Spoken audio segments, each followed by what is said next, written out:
14명이 숨진 오송 지하차도 참사의 책임자 처벌을 놓고 아직도 공방이 계속되고 있습니다.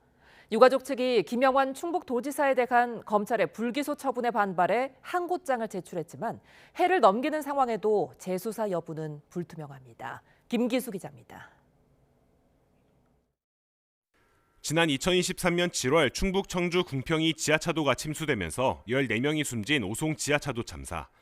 검찰은 이범석 청주시장과 이상래 전 행정중심 복합도시건설청장 등을 중대재해처벌법 위반 혐의로 재판에 넘겼지만 김영환 충청북도지사는 통제에 필요한 인력과 예산을 편성하는 등 의무를 이행했다고 보고 불기소 처분했습니다.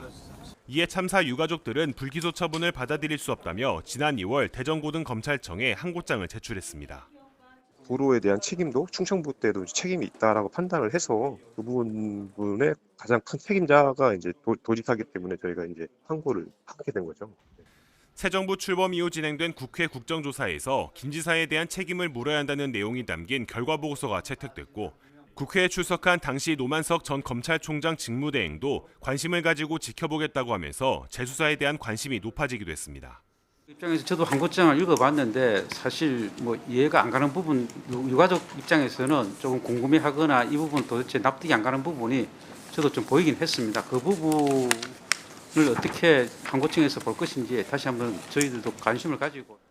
하지만 유족 측이 항고장을 제출한 지 10개월이 지났고 해마저 넘길 수 있는 상황에도 좀처럼 재수사 여부는 나지 않고 있습니다.